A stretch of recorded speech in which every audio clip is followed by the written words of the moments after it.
ओम शांति। आज आप सब बहुत खुश नजर आ रहे हैं। ऐसा क्यों है? सभी खुश नजर आ रहे हैं बहुत। हाँ, मैंने तो सोचा था मैं खुशी पर क्लास कराऊंगा, पर आप पहले ही खुश हैं, तो क्या किया जाए। अब क्या टॉपिक रह गया? यही हो सकता है कि ज्यादा खुश हो जाएं, या जितने खुश हैं उतने सदा खुश रहें। यही टॉपिक हो सकता है ना। अच्छा, हमारे आज की मुरली आप सबने सुनी। उसमें एक शब्द आ रहा था, क्या कि आपको क्या तात लगी रहे, था ना? है, क्या तात लगी रहे। बच्चों को क्या तात लगी हुई है बताओ। तो मैं सोच रहा था, जो बाबा के बच्चे हैं उनको तात लगती है ना। मीरा का एक भजन भी है, पता नहीं क्या तात है। और जो माया के बच्चे हैं उसको क्या लगती है? हैं? देखो कितना आसान उत्तर है। बाबा के बच्चों को तात लगती है, तो माया के बच्चों को क्या लगती है? हाँ, लात लगती है। वो लात वो खाते ही रहते हैं धक्का। फिर था, बाबा के बच्चों को धुन लगी हुई है, बच्चों पर धुन सवार है। ठीक है, बाबा के बच्चों को क्या लगी हुई है? धुन। और माया के बच्चों को क्या लगी हुई है? घुण, है ना। वो घुण होती है ना, जो अंदर ही अंदर खा जाती है। तो मैं यही सोच रहा था कि शब्द एक जैसे हैं, लेकिन माया के बच्चे बनने से घुण लग जाती है और सारी खुशी को खा जाती है, और बाबा के बच्चों को धुन लग जाती है ना। जो गीत होता है उसमें भी धुन होती है ना, धुन। तो जो गीत गाएंगे नाचेंगे वो तो धुन याद रखेंगे, और बाकी अंदर ही अंदर घुण। घुण का क्या होता है? ऊपर से वैसे ही लगती है चीज। कुर्सी होगी ना, ऊपर से वैसे ही लगेगी। पेड़ होगा, ऊपर से वैसे ही लगेगा, अंदर उसके खोखला होता जाएगा। एक दिन ऐसे करोगे सारा खत्म। तो माया के लोगों को क्या करना पड़ता है? अपना ऊपर से रूप वैसे ही रखना पड़ता है, अंदर दुखी होंगे तो भी हंसते रहेंगे। घर में मेहमान आएगा, सोचेंगे मुसीबत आ गई, ऊपर से हंसेंगे, आइए जी, है ना। तो अंदर से सोचेंगे जाइए जी कब होगा, है ना। मेहमान आने से खुश सब होते हैं, मेहमान से खुश सब होते हैं। कई आने से खुश होते हैं, कई जाने से खुश होते हैं। इसलिए वो गुण जो है ना, अंदर ही अंदर उनको खा जाती है। दो रूप रखने पड़ते हैं। तो हम तो सब बच गए इस बात से। और फिर बाबा मुरली कितनी इंटरेस्टिंग करके सुनाता है, कहानी की तरह सुनाता है। क्या कहानी सुनाई? कौन सी अमर कथा सुनाई? ये पहले क्या था, फिर क्या था, फिर क्या था। एक बारी हमने प्रदर्शनी की, तो हमने सोचा प्रदर्शनी में देवता धर्म को ऊंचा दिखाना है, बाकी धर्मों से क्या करें। तो झाड़ के चित्र में तो है, इतने साल पहले एक धर्म हुआ, इतने साल पहले एक हुआ, सबसे पहले देवता था। लेकिन वो लोगों को समझ में नहीं आता, तो हमने झंडे बनवाए। ऐसे झंडे होते हैं ना, झंडे बनवाए, और झंडे के डंडे जो थे ना, वो बड़े छोटे करके बनवाए। सबसे बड़ा झंडा बनाया देवता धर्म का। उसके ऊपर लिखा 5000 साल, लक्ष्मी नारायण का चित्र लगा दिया उस पर। और फिर दूसरा झंडा बनाया, उससे छोटा छोटा, वो सुनहरे रंग का था, वो सिल्वर रंग का था। उस पे लिखा क्या? राम सीता का राज। कितने साल? हाँ, 3750। अच्छा, उसके बाद बनाया बुद्ध का, वो छोटा डंडा था, उसका उसका हमने लिखा 2500। फिर उसके बाद बनाया ईसाइयों का 2000, फिर मुसलमानों का 1400। ऐसे करके झंडे लगा दिए, रंग वो हरे रंग का लगा दिया, वो ऐसे। तो जब जो आए, अब वो ये तो कह ही नहीं सकता कि देवता धर्म सबसे पुराना नहीं है, सबसे ऊंचा नहीं है। इसलिए अब मुझे आज याद आ रहा था कि कई लोग लाखों वर्ष का ऐसे ऐसे कहते हैं। बाबा ने तो बच्चों को आगे का पीछे का बता दिया है ना। अभी आप कहाँ खड़े हैं? हाँ, अभी कितने साल और हैं कल्प पे? हाँ, कितने साल कहोगे आप? 5000 साल, क्योंकि हमारा चक्कर तो चलता ही रहना है। है ना। 5000 साल, किसी भी चीज को 5000 साल, आज से 5000 साल। ये कब होगा? 5000 साल के बाद होगा। पहले कब हुआ था? 5000 साल पहले हुआ था। नथिंग न्यू, है ना। दुनिया के लिए एवरीथिंग न्यू। तो एवरीथिंग न्यू वाले को क्या होता है और नथिंग न्यू वाले को क्या होता है? नथिंग न्यू वाले को कभी भय नहीं होता। सबसे आजकल सबसे बड़ा रोग जो मन को लगा हुआ है वो कौन सा है? भय का रोग, है ना, डर। तो डर जो है सबसे बड़ा खतरनाक रोग डर का है। आगे होता था मृत्यु होनी है, चलो मृत्यु का, लेकिन ये होता था कि मृत्यु भाई चलो बूढ़े हो जाएंगे, पूरी आयु भोग लेंगे तो मृत्यु होगी। आजकल क्या है? कभी भी हो जाए, है ना। एक होती मृत्यु, मृत्यु होना इतना तकलीफ नहीं देता, लेकिन मृत्यु का भय होना ज्यादा तकलीफ देता है। अब किसी को कहो तुझे मारना है और कोई बंदूक लेकर खड़ा हो जाए, उसका क्या हाल होगा? मारे भी नहीं, बंदूक सामने लेके खड़ा हो जाए तो क्या होगा? वो घबराएगा, हैं भाई मारना है तो मार, हैं। उसको मौत का भय बहुत ज्यादा हो जाता है। देखा कभी आपने? बाबा ने कहा है इस समय कलयुग के अंत में मनुष्य का जन्म पशु से भी क्या हो गया। वैसे तो कई कारण है इसके, लेकिन भय भी एक कारण है। जो पशु होते हैं उनको जब दुख होता है, चोट लगती है या कुछ, उस समय वो दुखी होते हैं। जब वो पूरा हो जाए दुख, चुप हो जाते हैं। दुख होने से पहले उनको ये नहीं लगता मेरे को दुख आएगा। बच्चे को भी ऐसे ही होता है। बच्चे को आप इंजेक्शन लगाना हो, हंसता हुआ होगा। जब इंजेक्शन लगाओगे रोएगा, फिर उसके बाद उसको बिस्कुट दे दो, फिर हंसने लग जाएगा। लेकिन ये जो होश वाले मनुष्य हैं, इनको भय पहले से ही, ये ना हो जाए, वो ना हो जाए। इसको व्यर्थ संकल्प भी कहते हैं। ऐसे हो गया तो क्या होगा, ऐसे हो गया तो क्या होगा। अच्छा फिर हो गया, उसके बाद फिर ऐसा ना होता तो अच्छा था, ऐसा ना होता तो अच्छा था, कहीं ये फिर ना हो जाए।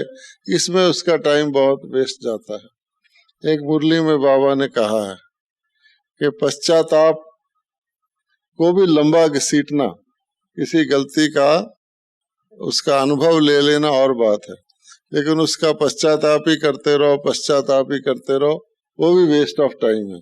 आपकी ब्रेक ठीक नहीं है, फुल स्टॉप नहीं लगा सकते। इसका भी कारण क्या होता है? भय। अब हो गया, अब क्या होगा, क्यों, क्या, कैसे, ये सब। इसलिए ज्ञान का एक बहुत स्ट्रांग धारणा है, उसका नाम है निर्भयता, है ना, निर्भय। तो निर्भयता के लिए हमें सारे हथियार बाबा ने दिए हुए हैं। ज्ञान किस लिए है? जो हमको कहते हैं मास्टर त्रिकालदर्शी, आगे का भी पता है, पीछे का भी पता है, जो होगा वो भी पता है, जो हुआ उसका भी कारण पता है, जहाँ हम खड़े हैं वो भी पता है, क्यों है ये भी पता है। फिर भय काहे का? मान लो अभी हमें कहा जाए जाओ जाके सामने की पहाड़ी के ऊपर चढ़ जाओ, हैं, बहुत खतरा है, चढ़ जाओ, तो आप क्या करोगे? चढ़ जाओगे या भय करोगे? ये शेर ना आ जाए, भालू ना खा जाए, ये ना हो जाए, क्या करोगे? अगर त्रिकालदर्शी हैं तो क्या मालूम है कि जब इस शरीर का 84वें शरीर का अंत आना है, कोई उसको रोक सकता है?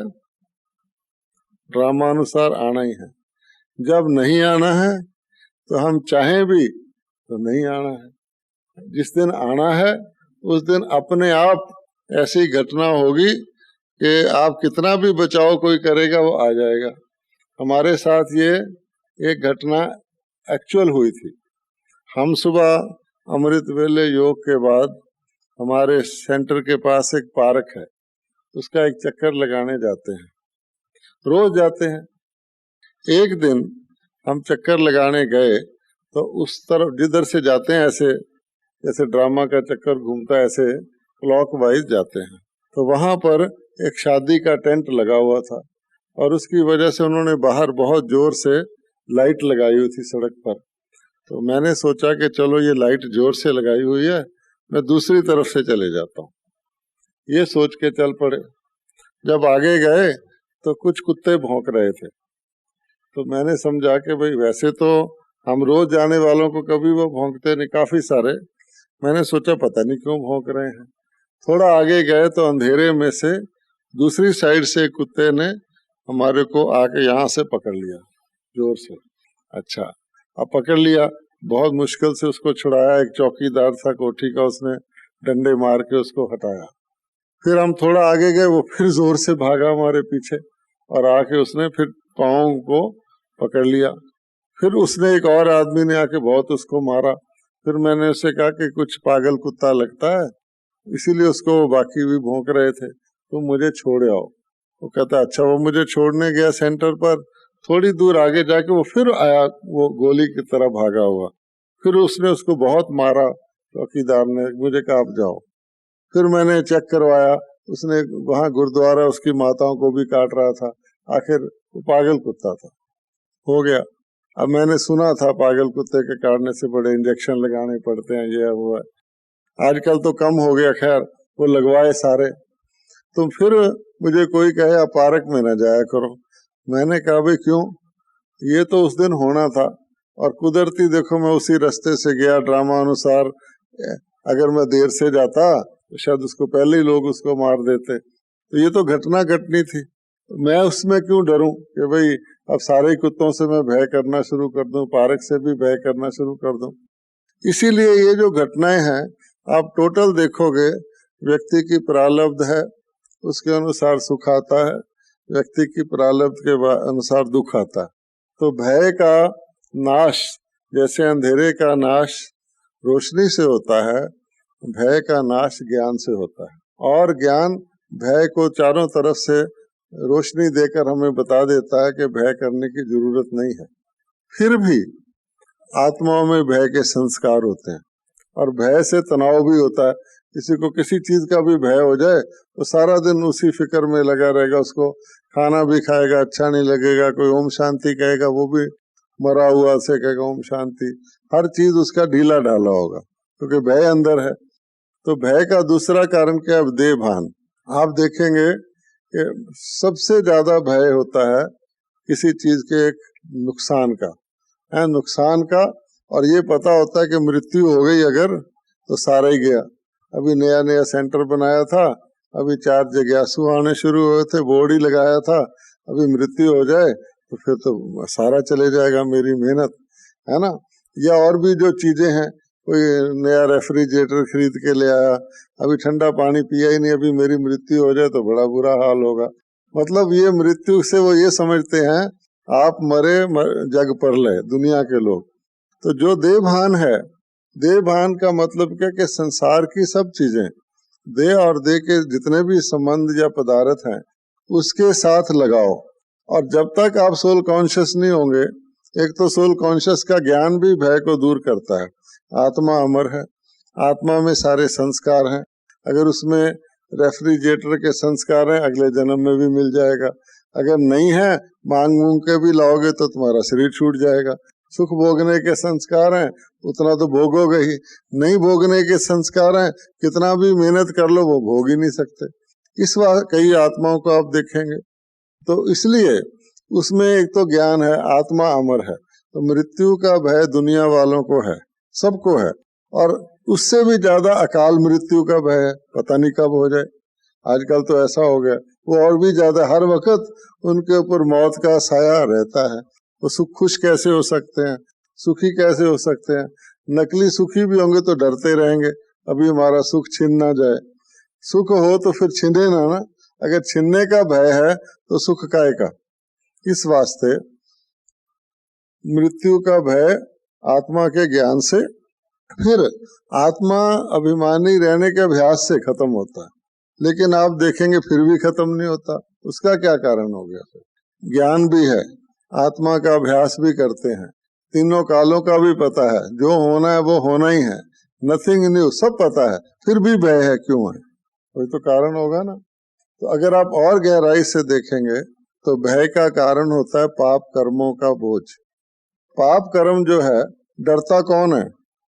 जिस व्यक्ति के ऊपर, यानी जैसे आत्मा के ऊपर सूक्ष्म सा बोझ भी बहुत बोझ बन जाता है, तो अगर आत्मा के ऊपर पिछले पाप कर्मों के संस्कारों का बोझ है, उसको आप तीनों कालों का ज्ञान भी दे दो, उसको पक्का बता दो जो होना है वो होना ही है, उसको कह दो नथिंग न्यू, तू तो आत्मा है, शरीर छूट भी गया तो तेरा क्या जाएगा।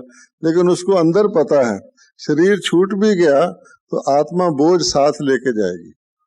उसको पता है ना, शरीर तो छूट गया लेकिन आत्मा के ऊपर वो जो बोझ है पाप कर्मों का, वो पूरा तो किया नहीं, इसलिए वो साथ लेके जाएगी। अब धर्मराजपुरी में भी जो विनाश के से डरते हैं, विनाश से कौन डरते हैं? जो स्टूडेंट होशियार होता है इम्तिहान के लिए, वो तो कहता है मेरा इम्तिहान आए, मैं पास हूँ, जल्दी से आए ताकि मेरा ग्रेड बढ़े। और जो कमजोर होता है वो क्या सोचता है, आज कोई नेता मर जाए, इम्तिहान एक दिन टल जाए, हैं, वो ये सोचता है। अच्छा, इसी प्रकार से जो व्यक्ति विनाश से डरता है या अपनी मृत्यु से डरता है, क्यों डरता है? एक मुरली में आया था, बाबा ने कहा एवर रेडी हो? हाँ जी, हम एवर रेडी हैं। आप सब एवर रेडी हैं? हैं? जो एवर रेडी, जरा हाथ उठाओ तो। अरे ये क्या बात है, हैं? नहीं एवर रेडी?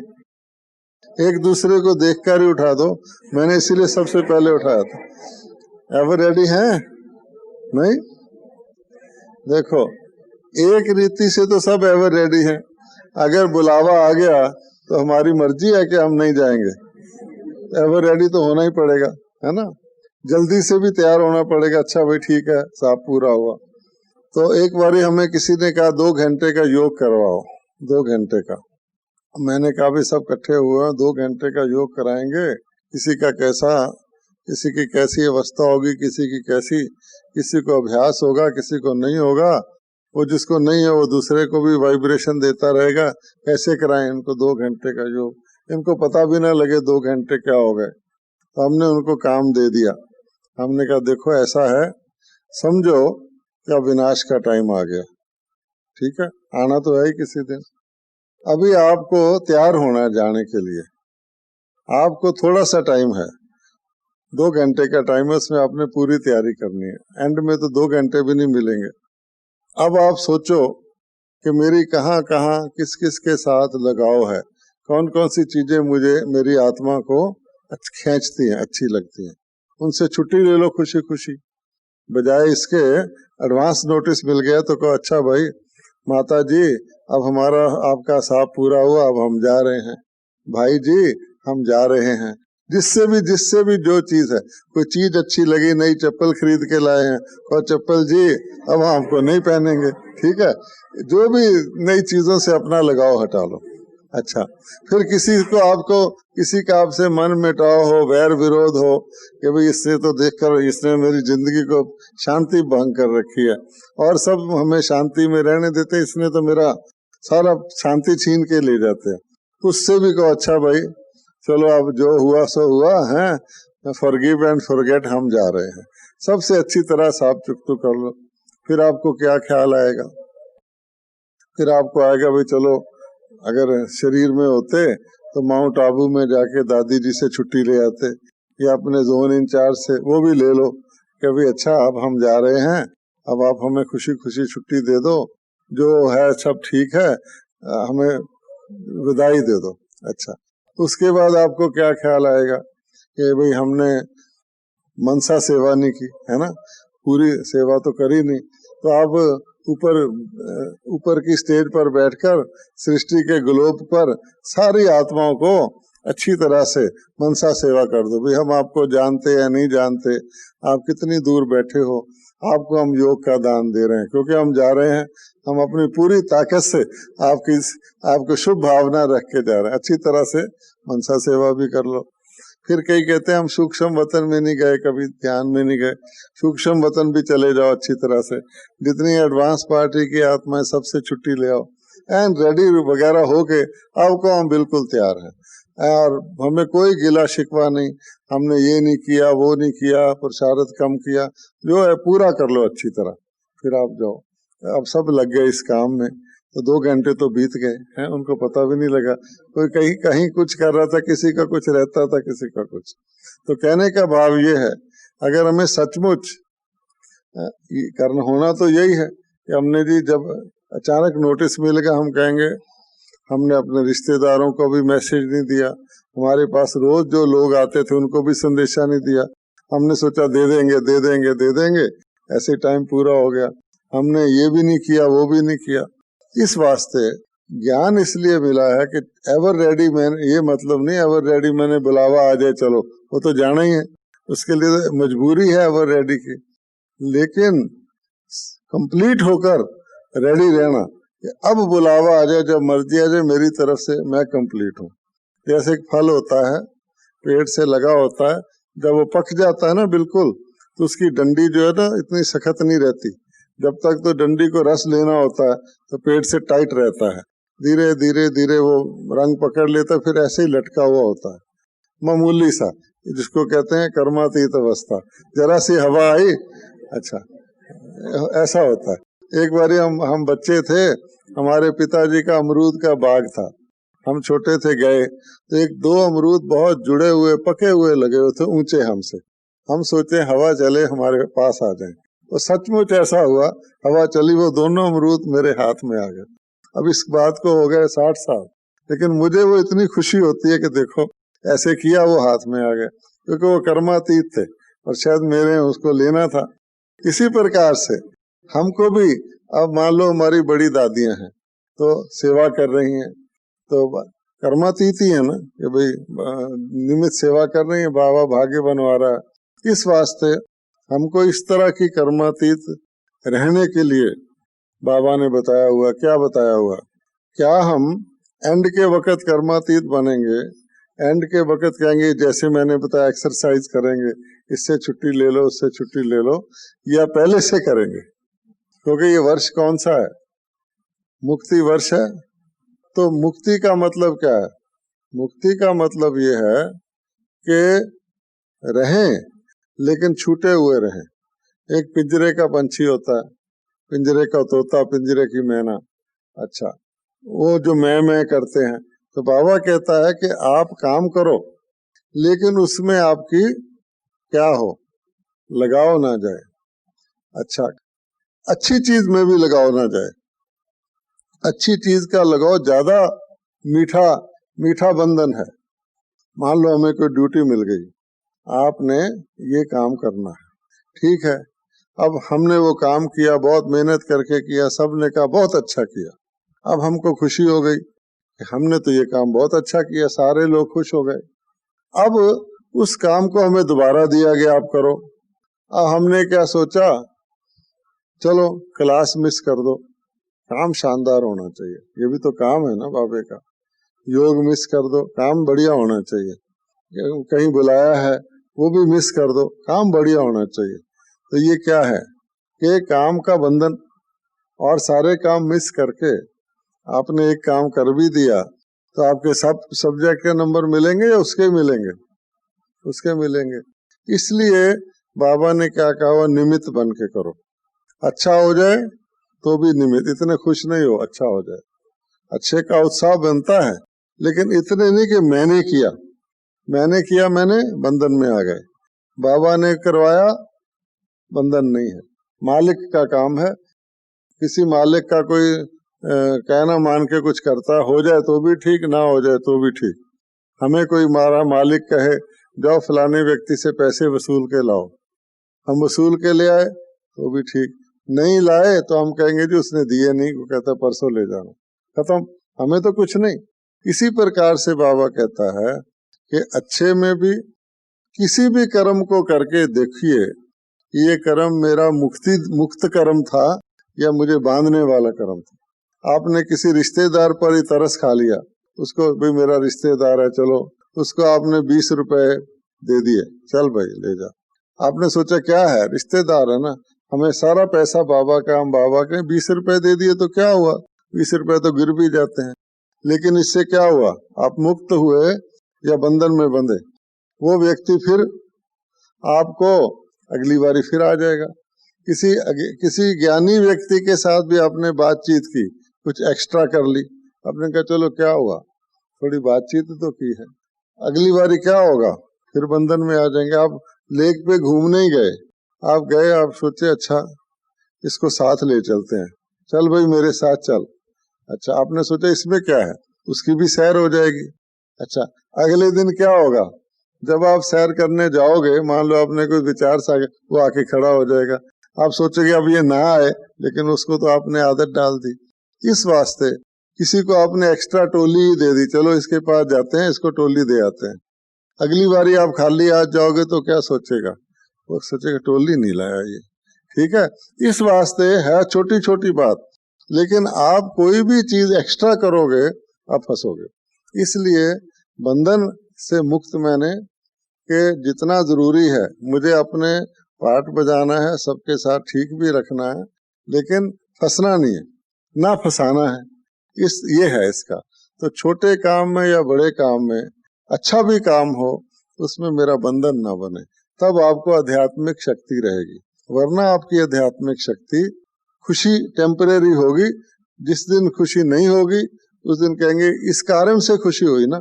खुशी तो हमारी परमानेंट गुण है या किसी काम से खुशी होती है, ये बताओ। हाँ, परमानेंट गुण है ना। एक व्यक्ति था, उसने एक महात्मा से पूछा, जी मैं शादी करवा लूं तो खुश रहूंगा या शादी ना करवाऊं तो खुश रहूंगा। महात्मा से उसने प्रश्न पूछा। महात्मा ने उसको कहा, तू शादी करा के भी खुश नहीं रहेगा और ना करवा के भी खुश नहीं रहेगा। उसने कहा ये क्या बात हुई। कहता है इसलिए कि खुशी तो अंदर की चीज है और तू समझ रहा है बाहर से खुशी आनी है? इसलिए तेरा बेसिक थिंक सोचना ही गलत है। खुशी तो अंदर की चीज है, बाहर से कुछ भी हो जाए, शादी हो जाए या ना हो जाए, कोई व्यक्ति कुछ दे जाए या ना दे जाए, काम बन जाए या बिगड़ जाए, आपकी खुशी अगर अंदर की है तो कायम रहेगी। और अगर आपने सोचा कि ये हो गया तो खुश, नहीं हुआ तो नहीं खुश, तो वो तो बाहर से हो गया ना। इसलिए आत्मा का गुण ही क्या है, खुशी आपकी अपनी प्रॉपर्टी है। आपके 100 रुपए का नोट गिर जाए, आप धरती से झुककर भी उठा लेते हो, है? अच्छा, लेकिन हमारा टाइम वेस्ट हो जाए, हम कहते चलो कल फिर आ जाएगा, वो टाइम तो नहीं आएगा ना। ऐसे आपकी खुशी कोई ले जाए, आमतौर पे हम क्या कहते हैं, मुझे गुस्सा नहीं आया जी, इसने मुझे गुस्सा दिलवा दिया, इसने हालात ही ऐसे पैदा, मैं बिल्कुल शांत, इसने मेरी शांति को भंग कर दिया। देखो सुबह के वक्त अमृत वेले आके इसने ठप ठप करना शुरू कर दिया है। अच्छा, ये देखो ना, ये कोई तरीका है कि बाथरूम में जाके आवाज करना शुरू कर दिया, तो ये इसने मेरी शांति भंग कर दी। ये क्या हुआ, मेरे से गिलास नहीं गिरा, इसने मुझे धक्का मारा, मेरे से गिलास गिरा। सब काम हम दूसरे के ऊपर डाल देते हैं। अच्छा, कुछ भी किया, किसी ने भी किया, सचमुच भी। इस वास्ते ये ज्ञान क्या सिखाता है, नहीं तो ज्ञान का लाभ क्या हुआ। तीनों कालों का ज्ञान ले लिया, सतयुग का ज्ञान ले लिया, आने वाली दुनिया का ज्ञान ले लिया, परलोक का ज्ञान ले लिया, सब कुछ ले लिया, रहे कहाँ, रहे कहाँ। कोई किसी को कहे भाई ये सारी चीजें तेरे बचाव के लिए हैं, अगर यहाँ कुछ हो साथ वाले कमरे में चले जाना, वहां कोई दुश्मन नहीं आएगा, इधर चले जाना कोई दुश्मन नहीं आएगा, और दुश्मन आया तो गए ही नहीं, वहीं खड़े रहे। कबूतर का क्या होता है, कबूतर होता है भय का शिकार। कबूतर का क्या होता है, बिल्ली आई और उसने सोचा, डर गया, आंखें बंद कर ली, जब तक झपटे वो बिल्ली है ही नहीं, है ना, उस समय से बिल्ली है ही नहीं, जब वो पकड़ लेती आके तो गया। अगर कबूतर होश में रहे, कबूतर के पास क्या होता है, पर होते हैं, उड़ सकता है। बिल्ली उड़ सकती है, नहीं उड़ सकती। अभी भी मुरली में आया था, अगर आप ऊंची स्टेज पर रहोगे तो माया नहीं पहुंच सकेगी। अगर कबूतर अपनी डाली पर बैठ जाए तो बिल्ली कैसे आएगी। लेकिन वो बेचारा अपने विशेषताओं को भी ना जानकर उसको गुम करके मर जाता है। इसी तरह बाबा कहता है तुम कलयुगी शरीर में हो, कलयुगी दुख में हो, कलयुगी परिस्थितियों में हो, यहाँ धूप छांव गर्मी सर्दी भूख प्यास तंग परिस्थितियां हैं। अच्छा, आप अपने फरिश्ते रूप में आ जाओ तो वो भी तो हमारा ही रूप है ना। अगर सचमुच शरीर छूट जाए तो आकारी शरीर तो मिलेगा ना, सूक्ष्म शरीर। अगर पहले ही फरिश्ते रूप में आ जाओ, आपको भूख लगेगी, आपको धूप लगेगी। बाबा कहते थे आप सारे आबू रोड से आबू पैदल चल के आ जाओ, बाबा की याद करते हुए, आपको थकावट नहीं होगी। आप कभी भी देख लो, कभी आपको वेट करना पड़ जाए, कभी आपको चलना पड़ जाए, कभी भूख ज्यादा काम करना पड़ जाए, आप बाबा की याद में रहोगे, आपको पता ही नहीं लगेगा, और वैसे आपको लगेगा। इसलिए ये जो हम सोचते हैं ना, क्या ये ठीक है, ये गलत है, ये राइट है, ये रॉन्ग है, ये सच है, ये झूठ है, तो क्या होता है, हम सच के साथ साथी बन जाते हैं, झूठ के घृणा शुरू कर देते हैं, राइट के साथी बन जाते हैं, रॉन्ग से घृणा शुरू कर देते हैं। क्या हमें घृणा करनी चाहिए रॉन्ग से? परमात्मा किसी से घृणा करता? हम कहते हैं कि हम तो खराब चीज से घृणा कर रहे हैं ना, हम तो झूठ से घृणा कर रहे हैं ना। इस यज्ञ में आकर किसी को झूठ थोड़ी बोलना चाहिए, ये तो रोज ही झूठ बोलता। हम तो चोरी से घृणा कर रहे हैं ना, इसने एक आम मिला था, एक दूसरा भी उठा लिया, है ना, ये तो बड़ी खराब बात है, ये कोई ज्ञान है? अच्छा, उसने जो भी किया, आपने फर्क देखा ना, ये अंधेरा है, ये रोशनी है। परमात्मा की दुनिया में जाओ, अंधेरा रोशनी है, दिन रात है, सुख दुख है, नहीं है, तो वो मुक्ति धाम है। तो अगर हम सचमुच ये सोचें, छोटा ज्ञान क्या है, ये सच है, ये झूठ है, प्राइमरी स्कूल का ज्ञान है। यूनिवर्सिटी का ज्ञान क्या है, सच भी सच है, झूठ भी सच है। अगर आप गौर से देखोगे, राइट भी राइट है, रॉन्ग भी राइट है, क्योंकि ड्रामा में है। ड्रामा में कुछ रॉन्ग होता है, मान लो आपसे ही कोई गलती हो गई, तो क्या कहोगे, ड्रामा। अब उसको आप ठीक तो कर नहीं सकते, ड्रामा कह के छोड़ तो दोगे। अगर ये सोचे हाय मैंने गलती कर ली, मेरे से फिर ना हो जाए, ये तो बहुत खराब हुआ, मैंने गलती कर ली, इतना टाइम वेस्ट कर दिया, और ये जो अब कर रहे हो, ये क्या कर रहे हो, उसकी माला फेर रहे हो। इस वास्ते जो है, मान लो हमारा पार्टी है, आप सबका पार्ट है, हम कहें इसका पार्ट बड़ा अच्छा है, तो बड़ा अच्छा पार्ट है, मेरा भी कोई पार्ट है, रोटी बनाते रहो, और 1,00,000 रोटियां बनानी है, कच्ची पक्की बनाओ, और टाइम भी हो गया, देखो गुलजार बहन का क्लास होने वाला है, मैं यहाँ सब्जी बना रहा हूँ, बनाओ जल्दी से पूरी करो। ये क्या है? इसलिए अपने पार्ट को गलत समझना। बाबा ने कहा कुछ भी करो, आपकी अवस्था ठीक है, आपकी स्थिति ठीक है, स्थिति के नंबर है, काम के नंबर नहीं है। अच्छा, आप क्या करते हो उसके नंबर नहीं है, हम क्या करते समझते काम के नंबर है। शायद मेरे कपड़े ज्यादा सफेद होंगे तो मेरे को ज्यादा नंबर मिल जाएंगे, इसलिए खूब कपड़े धोने शुरू कर देते हैं। ये मेरा टिप टॉप होगा, मेरे को ज्यादा नंबर मिल जाएंगे। दादी जी से 4 बार मिलूंगा, ज्यादा नंबर मिल जाएंगे, 1 बार मिलूंगा शायद कम मिलेंगे। ये ठीक है ये बात? इस वास्ते अपने पार्ट्स को खराब समझना, घटिया समझना, दूसरे के पार्ट को अच्छा समझना, ये क्या है? ये परचिंतन है? क्या है ये परचिंतन? क्या होता है फिर? परचिंतन से क्या होता है? परचिंतन दोनों तरफ नुकसान करता है। अपने से नीचे वाले को देखोगे, अलबेले हो जाओगे। ये तो रोज लेट क्लास में आता, मैं इससे तो पहले आता हूँ ना। अच्छा, अलबेले, मैं भी चलो थोड़ा सा ही लेट आता हूँ ना, ये तो बहुत लेट आता है। परचिंतन। अच्छा, अपने से ऊपर वाले पे देखोगे, इसको तो बहुत चांस मिलता है सेवा करने का, भाषण करने का, तो निराश हो जाओगे, मुझे तो चांस ही नहीं मिलता। अच्छा, 108 की माला भी बना लोगे बैठ के, ये मेरा तो नंबर आया ही नहीं। तो परचिंतन बाबा ने कहा, इसमें ये आता है कि मेरे पार्ट को देखना, मेरा पार्ट दूसरे से खराब है या दूसरे से अच्छा है, ये भी परचिंतन है। परमात्मा ने हमें फिट दिया है। कई ये कहते हैं हम देर से आए, हम पहले आ जाते, 1936 में आ जाते तो हम बहुत तपस्या कर लेते, बहुत हमारे नंबर हो जाते, हम आई अब हैं। ये ठीक बात है? अगर आप 1936 में आ जाते तो क्या होता? आप भगंती हो जाते बीच में ही, या अगले जन्म में चले जाते, क्या मालूम। इसलिए जिसको जिस वक्त आना है, जिस परिस्थिति में आना है, जो पार्ट मिलना है, और भगवान का घर है, परमात्मा एम्प्लॉयमेंट देता है यहाँ। ऐसे भी नहीं कि हम मनुष्यों ने हमें रखा हुआ, आपको किसने यहाँ रखा हुआ है? आपको जो सौभाग्य मिला हुआ है सेवा करने का, किसने रखा हुआ है? किसी आत्मा ने रखा? नहीं, बाबा ने रखा। एक भाई हैं यहाँ, बहुत योगी हैं, बहुत योगी हैं, कई साल की तपस्या के बाद माउंट आबू में आए हैं। एक दिन मुझे बोले, भाई जरा हमारा ध्यान रखना। मैंने कहा क्या मतलब? बोले कि हम यहाँ आए हैं, आप यहाँ रहना चाहते हैं। मैंने कहा देखो भाई, आप अपनी प्रारब्ध से आए हो, आपने इतना योग लगाया और उसका आपको फल मिल रहा है। आप अपना ध्यान रखिए, आपका ध्यान आप ही रख। हम आपका कैसे ध्यान रख सकते हैं? नकली हम आपको कह भी नहीं सकते आपका ध्यान रखेंगे। इस वास्ते आत्मा अपना मित्र है, अपना शत्रु है।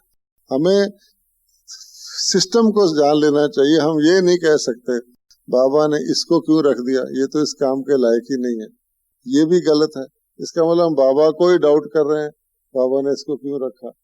रामचंद्र जी ने जाने के बाद उसने खड़ाऊ रख के राज कर लिया था। ये तो जीते जागते हैं, पुतले बोलने वाले। इसको भगवान ने रख लिया, कुछ ना कुछ करा ही लेगा उससे। इसलिए हर बात में हमको फायदा सोचना चाहिए। तो बाबा राइट को राइट रखता है, रॉन्ग को राइट कर सकता है। बाबा का आप कहना मानेंगे, उसी में से आपको फल दे देगा। लेकिन संशय सिर्फ ज्ञान में संशय नहीं होता। संशय किसी भी चीज में, अपने आप में संशय आ जाए, सिस्टम में संशय आ जाए, किसी के बोलचाल में संशय आ जाए, भाई इसने देखो मेरी इज्जत नहीं की, इसने ऐसे कर दिया, मेरे को तो ध्यान ही नहीं दिया, ये सारा संशय। मान लो आम बटे, किसी को आम नहीं मिला, देखो मुझे तो आम ही नहीं मिला, उसको सारी रात नींद ही नहीं आए एक आम की खातर। जैसे साधु होते हैं ना, साधु के पास एक ही लोटा होता है, और उसका कोई लोटा छीन ले ना, उस समय तो मेरी सारा कुछ छीन लिया, तो उसी में वो पानी पीता है, उसी में वो खाता है, उसकी प्रॉपर्टी होती है। कई साधु लोटे के लिए लड़ने को तैयार हो जाते हैं। इसी प्रकार से ऐसा तो नहीं है ना, आपकी कोई कुछ नहीं छीन सकता। परीक्षा आती है, परीक्षा आपको पक्का करती है। अगर मान लो चलो आपको मिल भी गया, किसी को 2 दे दिए उन्होंने, फिर क्या करोगे आप? उसके 2 मिलने से आपके 1 का टेस्ट भी चला जाए, इसको 2 को मिल गए। तो आपने सुना हुआ ना, उसने कहा भगवान से मांगा, उसने कहा जो मांगोगे दूंगा, लेकिन तुम्हारे साथ वाले को डबल दे दूंगा। तो तुम्हारा फ्रेंड है ना, बिल्कुल उसको डबल। उसने कहा वाह, मुझे एक कार मिल जाए। खुश हो गया, बड़ी अच्छी कार मिल गई। देखा तो उसको 2 हैं। कहता ये तो बड़ा खराब हुआ है। फिर उसने कहा अच्छा, एक बहुत शानदार बढ़िया सेंटर मिल जाए, 2 एकड़ जमीन में 3 मंजिला मिल गया। उसने कहा वाह। उधर देखा तो उसको 2 मिले हुए हैं, ये तो ठीक नहीं हुआ। अज्ञानी था वो, तो हम तो ज्ञान की बात कर रहे हैं। उसने कहा ऐसा कौन सा काम करूं जो उसका नुकसान हो जाए, उसको अपना फायदा भूल गया। उसने कहा मेरी एक आंख फूट जाए है। अब ये मांगना शुरू कर दिया। इसलिए दूसरे को देखना, किसी की तरफ ये करना, ये भी गलत है। हमें अपना भाग्य मिला हुआ है, उसको कायम रखना है। तो दूसरे, कई बार तकलीफ इसलिए होती है दूसरे के कारण, दूसरे को सम्मान मिल रहा है इसलिए मुझे सम्मान नहीं मिल रहा, तो पता नहीं उसके पीछे क्या कारण हो। इस वास्ते हमें ध्यान रखना चाहिए। ओम शांति।